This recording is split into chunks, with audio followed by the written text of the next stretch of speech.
So we are continuing with the amazing teachings of Rebbe Nachman of Breslov, and tonight we are going to be discussing things about growth. We're going to be discussing, is ignorance actually bliss?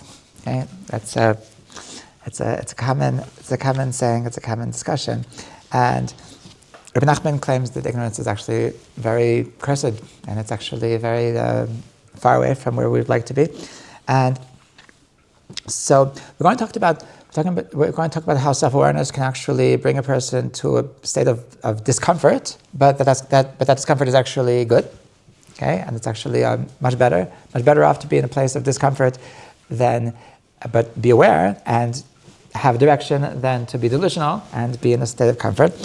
And we're going to talk about why sometimes when we start growing, so then it actually makes us feel ugly and inadequate and problematic, and which, when that happens, so it just inspires us not to want to grow, not to want to learn. And so a person that every time that they speak to the rabbi, it makes them feel like a piece of garbage. So then they're not going to come to the rabbi anymore, and they'll go to the bar, because when they go to their friends at the bar, so then they don't feel like a piece of garbage. So the next morning they feel like a piece of garbage. But then, and we're going to learn how, when done properly, so growth can actually be very satisfying, and it can actually work, and obviously, like, that's what we're here for. So without further ado, we're learning the Sefer Sichos Haran, and we're up to Ayin Tes 79, and Rebbe Nachman says as follows: when a person begins really trying to serve Hashem properly, and he connects to mentors, he connects to Tzaddik.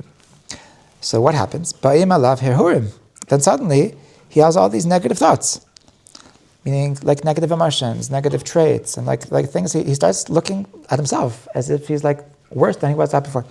Not only does he see his faults, but he gets confused, and he starts wondering about things that he never wondered before, and he feels lost, and he feels like he's doubting everything that used to be clear to him. And so, of course, this also like turns him off, and this discourages him and wants him to just turn around and go back to where he came from. Zekimo, the mashal. So he gives a metaphor for this phenomenon. Kli mayim, that if you have a vessel with water, so that if you look at first glance, so then the water looks clean, the water looks pure.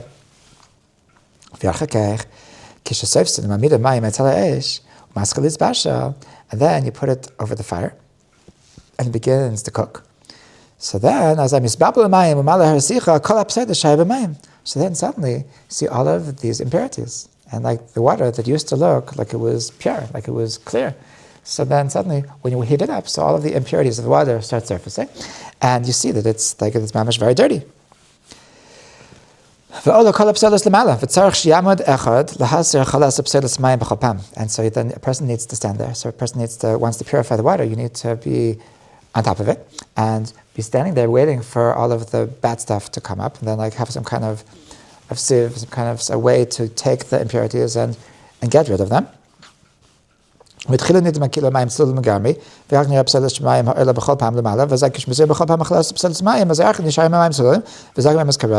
then after a bunch of time, so then it actually gets clean, and then it's truly pure. Kumaki mamish is the exact same thing. So before a person starts his spiritual journey, so then the good and the bad within him are mixed up. And all the negativity and all of the problems in our soul are completely not evident. They're completely invisible. Because they're so mixed up together with the goodness. It's very, like it doesn't stand alone. When a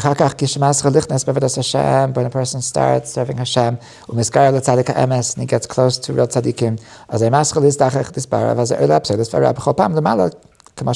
then so all of the negativity, all of your negative traits, and all of your confusions, so they start rising, start surfacing. And a person needs to be very diligent and vigilant to be able to constantly be taking away all of the negative traits and all of the negative parts that surface. And at the end, if you do so at the end, you're actually going to be pure. You're actually going to be a tzaddik. Then he says an important, a critical afterthought. It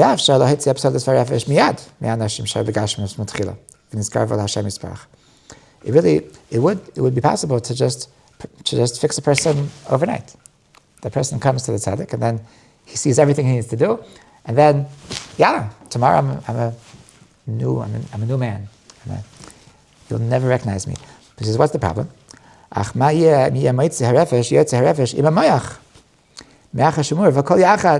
problem is that because the person's good and negativity are all mixed up, so if you're going to take away the negativity, if you're going to take away the bad stuff, I'm going to pull out all of my brains. All of the mayach. I'm going to take away all of my good stuff too. Literally, his brains. You're going to pull out your brains with the trash. Because it's so mixed up. So therefore, the secret of success is specifically to do it very, very slowly. And this is a word from the Chatam Sofer that he says in the pasuk. That Hashem promises regarding the land of Israel, and that we know that there's going to be that there's like a lot of enemies there. So he says, "Ma'at argashana min haaretz," that I'm going to chase away all of your enemies slowly. And he says, why is it important to do it slowly? So the pasuk says, because if you do it all at once, then just all of the wild animals are going to come. It's going to be desolate. You have to do it. The way to conquer is specifically piece by piece, and that's the only way that's going to actually work. So this is the teaching of Rebbe Nachman. This is the Sichas Haran that we're going to be discussing. So I want to go through these three elements. That number one, why is it that before we start trying to grow in Avodas Hashem, why is it that we think we're so awesome? Why is it that we feel okay? And then I want to discuss how actually the tzaddik helps us, how coming to really grow, how that actually allows us to figure out what is the issues going on, how the negativity, things that need work actually surface, and last but not least, that to understand really what is the dangers of doing it too quickly and how to make sure that doesn't happen to us. Okay. So the first thing is that why is it that a person that's just is not growth oriented, so why does he think he's so good? I was once speaking to a guy at a wedding, and I don't remember which wedding it was, but he was telling me, Rabbi, that my friends, they all talk about being growth oriented, and I don't really understand. I'm happy with the way I am. I'm happy with I'm basically religious. I don't do everything. I'm not perfect, but I don't think I'm so bad. I don't think I'm so why is it so important to be growth oriented? Why is it why do I need to constantly be changing? It seems like a hard path to take. It seems like a difficult path to take. So he certainly, why was he asking? Because he looked at himself in the mirror and he thought that he was doing great. He thought that A++. I knew a person that he was not religious, and he told me that he really just goes to Shul on Yom Kippur just because that's what everybody does. But he knows that he has nothing to ask Hashem for forgiveness for. He knows, I'm good. It's just it's a thing where my father went to Shul Yom Kippur, so I go to Shul Yom Kippur. But why? What did I did? I've sins. I don't. So there's this reality that the person that's not in a state of mind of growth, so then they're going to think that they're great, right? So where does this come from? So a couple of things. The first and the most simple one is that if you're not in a trajectory of growth, then you're going to be delusional. Okay, it's simply the reason why you think you're so good is because you never bothered looking in the mirror. Okay, you can imagine a person doesn't have a mirror at home, and so they decide how they look based on how they feel. So they haven't showered in 2 months, so they stopped feeling itchy. So they feel okay, and like they stopped noticing that they smell, so they smell okay, and like they don't they got used to all of the stains on their shirt, and like so like yeah, it's okay, it's probably what everybody has and so like because you don't have a mirror, so like you assume that your face looks okay and your hair looks okay, and you know and you just like wing it, and so if you ask you if you ask the guy, like, how do you think you look today? But I think pretty good, not bad, not bad. And so the whole reason why he thinks it's so good is simply because he never looked in the mirror. And so starting to serve Hashem, starting to be growth oriented, starting to come to the Tzaddik and say, like, how can I grow? So on a certain level, so this is simply looking in the mirror. And this is so when a person finally starts asking himself, like, how can I grow? What does Hashem really expect from me? So I want to get back to this person that I met at the wedding. So I told him that the truth is that according to Torah, so being growth oriented isn't like a nice thing. Being growth oriented is the meaning of life, meaning that our entire purpose of existence is to improve ourselves. That the whole meaning of our life is that we were given a certain amount of challenges. We were given a certain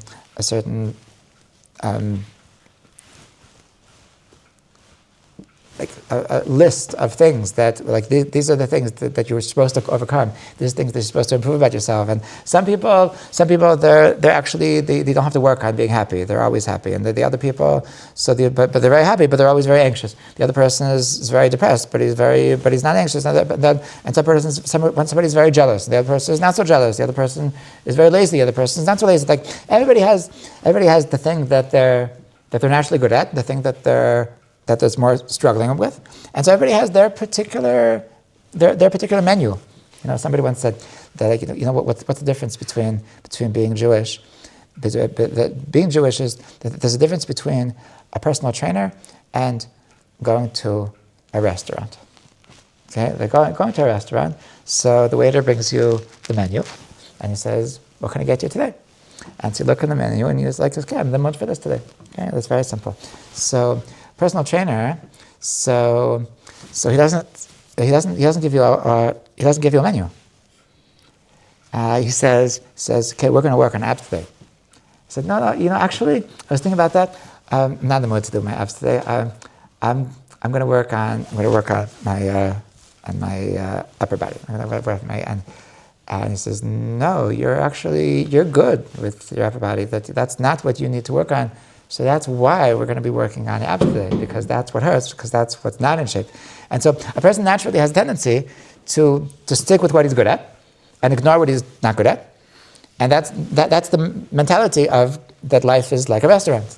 And life is like, I'll stick with what I'm good at and be proud of myself because I'm so good, because I'm focusing on the positive. And like my rabbi even said, I should focus on the positive. And so that the entire purpose of life is specifically to look into the darker parts of our psyche and to dig them up and to fix them. And that's precisely what life is all about. So like if you're good, so then you're ready to move on. Like this world is a world of people who are growing. This world is a world for people who are finding the issues. And there's even a crazy story with the Avnei Nezer that the Avnei Nezer was the son-in-law of the Tzaddik Rebbe. Right. So the son-in-law of the Tzaddik Rebbe. So one day the Avnei Nezer was very sick, and they were scared for his life. And so everybody was davening for him, and they went to his father-in-law. They went to the Tzaddik Rebbe, and he said, your son-in-law, he's very sick, and he said, no. And like, they didn't seem impressed. And he says, like, what, Rabbi, you're not going to daven for son-in-law? He's like, he's such a Talmid Chacham. And he says, my son-in-law, you think he's a Talmid Chacham? I'm sorry, it burst your bubble. My son-in-law is not such a Talmid Chacham. And like, they didn't know what was going on. It was the strangest thing in the world. Like, well, why is the Tzaddik Rebbe like he's saying bad things about anybody, certainly his own son-in-law, and certainly when his son-in-law is like of all times, like he's deathly ill. And so I said, I don't know, but Rabbi, but he's such a big tzaddik. I said, my son-in-law, you think he's a tzaddik? I'm sorry, you must, maybe you're mixing him up with somebody else. And he said, but he's just so much chesed he does. So, guys, Chassidim, you just leave me alone. You're talking about the wrong guy. My son-in-law, he doesn't do chesed. What he does is not called chesed. And they were just flabbergasted. They had no idea what was happening. Maybe he was having some kind of episode. And a couple of days later, Baruch Hashem, so he recovered. He got better. And when he was recovered, so he asked his Chassidim, tell me something. When I was sick, any chance did you speak to my father-in-law? And like they said, yeah, we did, of course. I heard it was happening. He said, what did he say? He said, we go regular. He said, no. I need you to tell me exactly what my father-in-law said. And so there's like, Rabbi, I don't know what came over him. I don't know, but like I can't lie. This happened. So he said, I want you to know, my father-in-law saved my life. That it had been decreed on me in heaven that my time had come. It had been decreed on me in heaven that I had reached the pinnacle of what I was supposed to accomplish in this world. And when you came over to him and you said that I was Talmid Chacham, and he said, I'm not Talmid Chacham.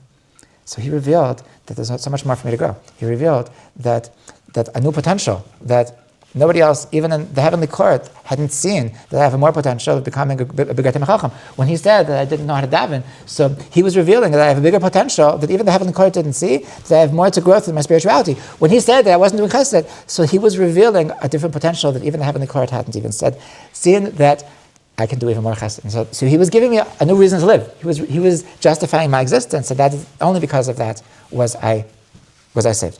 So this is like the truer answer to this boy that would ask me why it's important to be growth oriented. Life is about growth. Like if you're not growing, so then you're dead. Okay, it's very straightforward.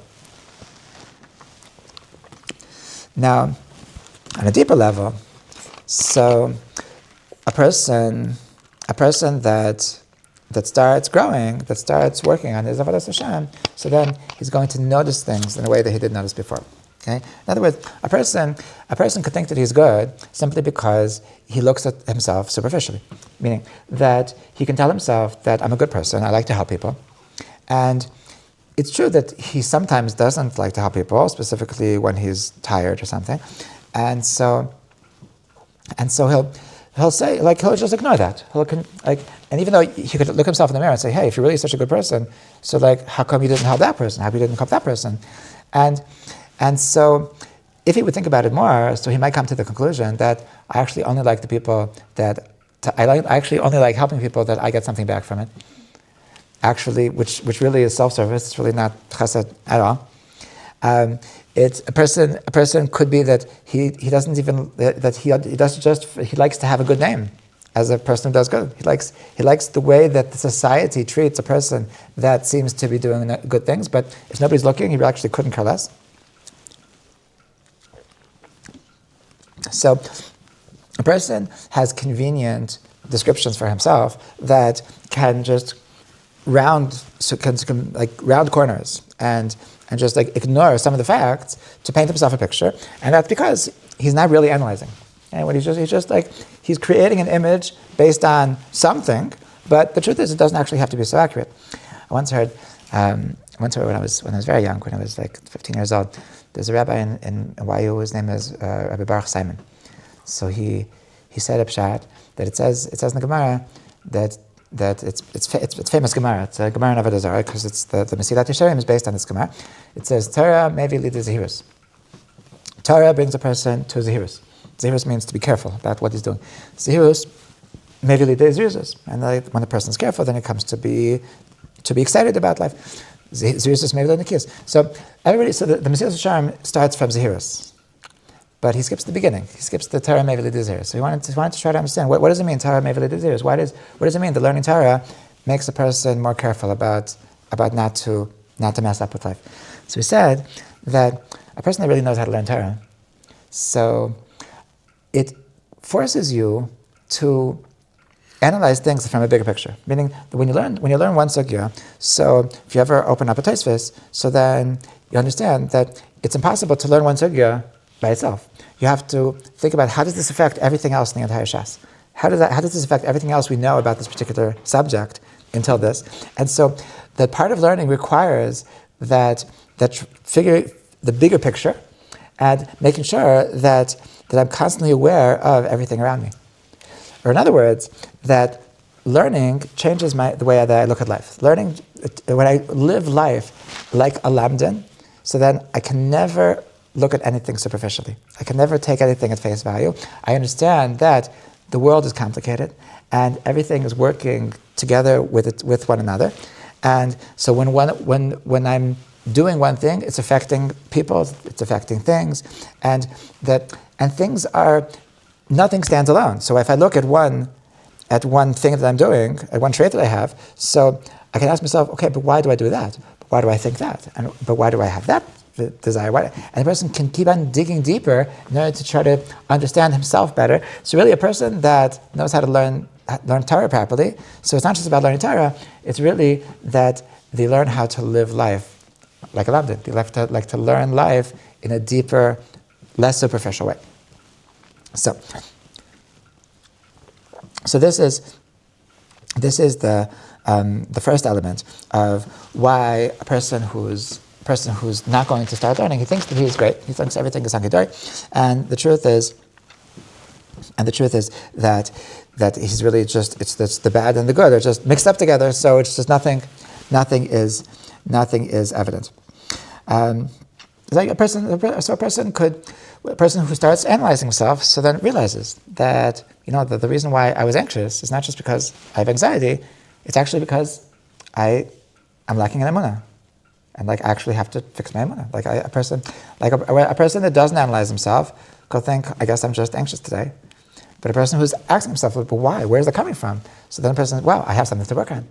Right? A person, if I think badly about I'm secretly hoping that someone is going to fail, so I could just say, wow, what a strange thought, and just move on. Or I could analyze. I could be a lamdan and say, wow, that means that I have jealousy. That means that I have these negatives. I have something that needs working. I need something that I need to tackle. So this is the first element that a person without serving Hashem is simply living in delusion. Okay. Now the second, so there's a lot of times that a person that's not in a state of mind that I want to work on myself, not in a state of mind that I want to grow, so it's very easy to paint a picture of myself as being good simply because the negative traits inside of me don't get activated, that they don't get triggered, and that's why. Meaning that a person that's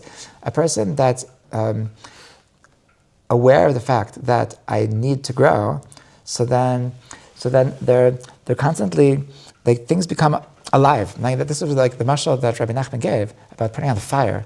The things when things get activated, when things get heated up, so then suddenly things get exciting and things get more evident.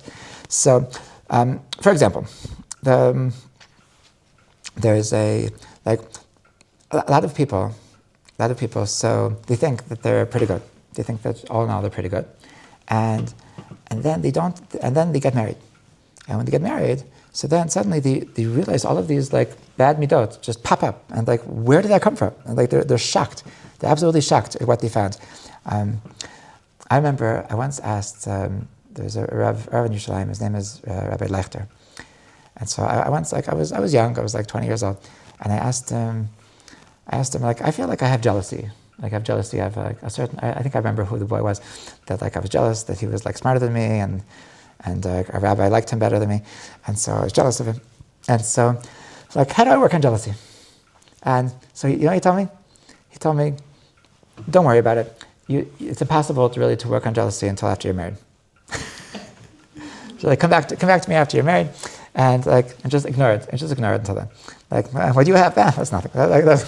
And so, meaning that there's like when a person like makes it in life, like I don't know exactly what he meant. Like maybe he thought like I'm going to be jealous of people that they got like that, like I'm going to be jealous that the person that they marry, the situation that they have, or their finances, or like whatever it was. But like he was saying that like whatever you're jealous about right now is like child's play. Like when you get to like the big leagues, then let's talk about jealousy. Like, and so it reminded me of a story that once somebody it's a word Rebbe Nachman said that there's a pasuk that says about getting married that lo tov hayot adam levado, that it's not good for a person to be alone.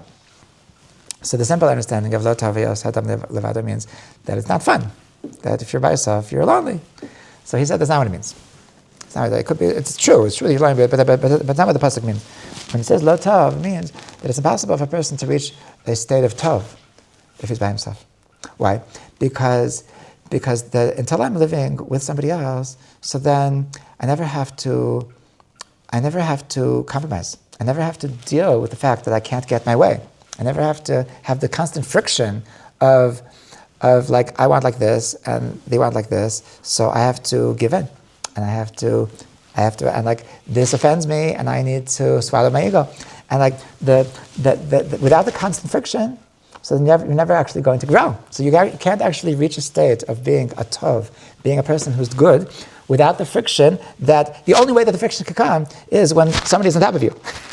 So this is what it means that sometimes like before a person is in a state of growth, so these things are dormant. These things are just like all of these negative traits. They were always there. It's just that there was nothing that triggered them. There's nothing that brought them out. So that's all the metaphor. Rebbe Nachman is saying that on the spiritual level, so when a person starts working on himself, so then that itself is a trigger. Okay, that itself is a trigger. So when a person comes to the Tzaddik, so then all of these things that were inside of him, but like never had a reason to explode. So now, on a spiritual level, so then all of the negative traits are going to start popping up, and he's going to have to deal with them. Okay? The third reason why would a person, before a person starts working on himself, so then he thinks he's all good, is simply psychological. It's simply like we have a subconscious mechanism of self-protection.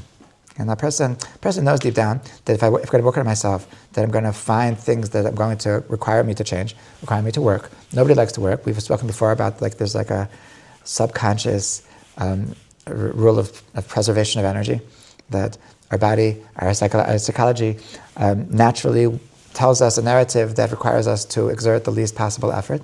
And so because we know that like if I tell myself I'm good, so then I don't have to work, so then we subconsciously prefer that narrative. So that's why, bottom line, this is the first element of what Rebbe Nachman says, that before a person starts, so like the good and the bad is all there. It looks good, it looks clean. The water looks mamish clean, but the only reason why it looks so clean is because it wasn't triggered, because it wasn't shooken up. Okay.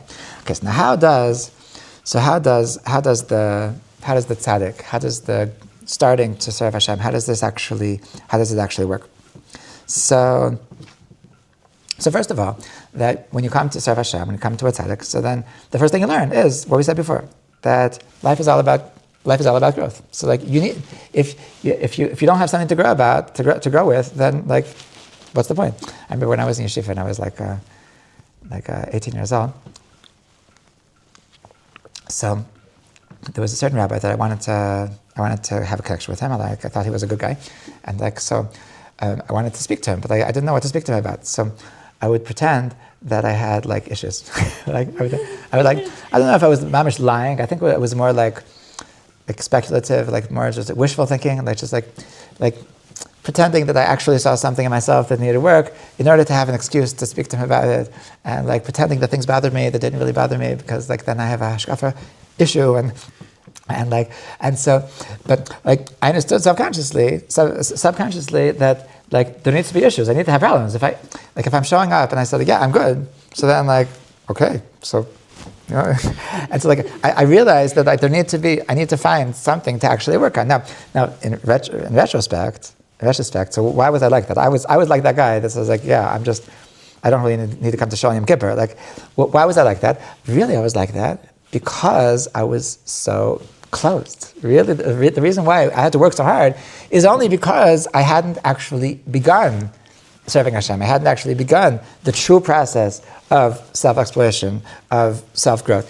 And so that's why I had to work so hard. But when a person actually reaches the tzaddik, so then it's really clear. Then you really see yourself. Now, so first of all, the first step is to recognize that life is all about growth. Number two, that when you see a person who's actually a tzaddik, then you see a certain comparison. You see, if you're in a group of people that nobody is doing anything special, and like you're at least as good as they are, so then you don't feel any reason to want to grow. When you're around people who are actually special people who actually know how to daven, people who actually are humble, people who actually are sensitive, people who actually are selfless, that it gives you a certain goal. It gives you a certain way of realizing, wow, like I actually do have a lot to go. The horizon is actually much further than I had realized. But most importantly, this is what I want to focus on, is that the coming to a tzaddik, the most important thing that coming to a tzaddik does is it brings you an awareness of your actual neshama, of your actual sense of self. Okay, and this is what we said before, that this is coming to a tzaddik, when done properly, he is the mirror. He is that for the first time. So you're actually aware of who you are, about what you are. Your soul wakes up. Okay? And this is, in a certain sense, for the first time in your life, a person finds himself that I'm thinking. For the first time in his life, like I realized that there is this me inside that is going on this journey, that from the time I'm born to the time I die, and I have a certain growth trajectory that is expected from me, and I'm the hero. Like I'm the one going through all this, and I need to take responsibility. I need to take the steering wheel of my life and take responsibility. And so this awareness of myself is the greatest thing. The greatest thing that the tzaddik does for me is like to be able to see myself. You know, there's a word from the Ishbitzer that it says about Eretz Yisrael, that Hashem tells Abraham, El ha'aretz asher ar'eka, that this is the land that I will show you. But the Ishbitzer reads, that what's it mean, asher ar'eka, that this is the land where I will show you yourself, that I will teach you who you are. Like to recognize who I am. So like the Ishbitzer is saying that's something that Eretz Yisrael has a certain segula, Eretz Yisrael has a certain quality, that it's through being here that we are able to have the self-awareness on the deepest level, that to be in touch with our own soul. And this is what the tzaddik is supposed to do. The tzaddik is supposed to help us that realize who we are and be awake. And this is something that Rebbe Nachman talks about in the first story that he taught. It's called the Vedas Bes Melech, the story of the lost princess. That one of the biggest themes of the story is falling asleep. That the hero of the story, the viceroy, so that he keeps on messing up, and every time he messes up, so he falls asleep for many, many years. So at one point he falls asleep for 70 years, and so the princess, his whole purpose is to find her, to rescue her. So she tells him the most important thing is not to be asleep. And so on a deeper level, so that princess is the deepest part of our soul. Okay? That's the deepest part of our neshama is that princess. And one of the goals of life is to find that princess, is to rescue that princess and to give her a voice, to find that space inside of me that's just yearning to be holy, that's yearning to be expressed, that's divine. And so that your person can live a zombie-like life and go through the motions without ever coming in contact with his little princess, okay, with this lost princess inside of you. And so this is what it really means to be awake. And this is what it means to meet the tzaddik that's able to wake up this princess, this neshama inside of me. So this is what it means to finally look in the mirror, to be able to realize that who I am, to realize that I am a person, and this is specifically why Rebbe Nachman starts the Torah by saying that sometimes a person can come to a tzaddik and that suddenly he's confused. What does it mean? What does it mean he's confused? Because for the first time in his life, he's actually thinking. For the first time in his life, he's actually aware of that I am the one deciding my future. Like a person could just live life just going with the flow, doing what he's told. And because he actually never took a step back to think, wow, what do I actually want? What do I actually believe in? And because because he was just completely unaware of his sense of self. And so when a person has that question, when a person has that moment of truth, to say, wow, I actually need to show up in the deepest way, and I need to decide, what do I really believe in? I need to decide, what do I really want? What am I really looking for? What are my real goals? What are my values? I was sitting with somebody the other day about he's having issues with, it started that he has very, very little self-esteem. And because he has so little self-esteem, he shows up constantly. You can tell that the moment that you speak to him, you feel a strong anxiety. And I told him that I think the reason why he has this anxiety is because he doesn't really get himself. And because he doesn't get himself, he feels lost. He feels like he has no identity. And so because he feels like he has no identity, so then he's just completely anxious that people are going to figure out that I'm a nobody. So I told him, you know what you need to do? You need to really sit down with yourself and decide for yourself, what are your values? What do you believe in? What are your animamins? And get to know yourself. Because I promise you, he's almost 30 years old. I promise you have so much that you actually believe in. It's just you never really verbalized it. You never articulated what you are, on the deepest level. Once you have that on a piece of paper, to know who you really are, then you're going to be confident. Then you're going to be able to walk around knowing that I'm a person that has values, I'm a person that has an identity, and then the anxiety is gonna pass. So this is the most important thing that the tzaddik does, that give me a sense of self, and it's through the sense of self that I don't have to, it's through the sense of self that I for the first time that I get confused, and this is what he enables me to really start the growth process. Okay, so now the last point that Rebbe Nachman says is, why is it that it's important not to go too fast? So, and how do we do it? How do we do it right? So there's three reasons. There's three reasons why it's important not to do it too fast. Number one, if a person is going to try to fix everything at once, so then they're going to despair. They're going to say, well, this is too much. I just don't have it. I must have just been lying to myself my whole life. I'm just so bad. So when a person is going to try to do too much at once, so he's going to come to the conclusion that it's not worth it, that it's hopeless. Okay, so that's yush. That's certainly, it's going to doom a person for failure. Now, the second thing, which is related to what we were just speaking about the mirror, is that, and this is something that I encounter a lot, especially when people are new to Judaism and new to living halachic lives. So a person can feel this feeling of paranoia, that, oh my gosh, I've been lying to myself my entire life. Who am I? Everything that I thought was me is really just some goyish, evil, yetzer hara kind of a social norm that I thought was me, and just constant doubt, constant self-doubt that everything that I thought was me must be negative, and this can lead a person to absolutely go crazy. Okay? So the person is going to go too fast. Is going to try to. So this is literally when Rebbe Nachman says that if you take away the impurities, you're going to take away the brains too. That a person could, when he sees all of his faults and all of his issues, so that in the process of trying to purify himself, so he's going to take away his brains, meaning to take away his sense of self, and to just be completely lost, and just fall into the abyss of confusion, and then of course there's nothing. The person, I have this sometimes, like I was saying with Bali Tshuva, that the people that they see the beauty in halacha, and then they say, I need to just completely cancel the old me. And things that were so deeply connected to them, things like art and music and expression, that they say, oh no, that was just my old self. That was my secular self. Now, I just like learning Torah. That's what I like to do. Instead of I used to like exercise, but now I just say Tehillim, because that's what it says in Shechanach.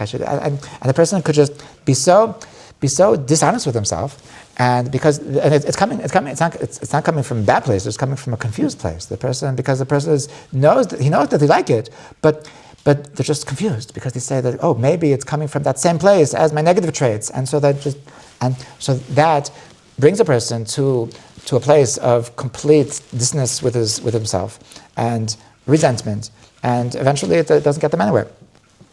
And the third reason why the third danger of going too quickly is simply you're going to bite off more than you can chew. You're going to try to be forcing yourself to make too many changes too quickly, and it's going to lead the person to burnout, and the burnout leads to regression. So it doesn't really get the person anywhere.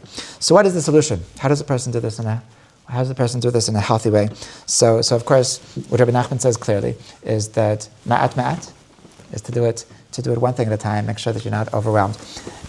But the trick of doing one at a time is that if there's only one thing that I'm looking at myself as being problematic, that means that there's 99 things which are not problematic. Okay, and the secret of going slowly is that I'm constantly believing in myself. I'm constantly expressing self-love. I'm seeing the beauty of myself. I think I'm a good person.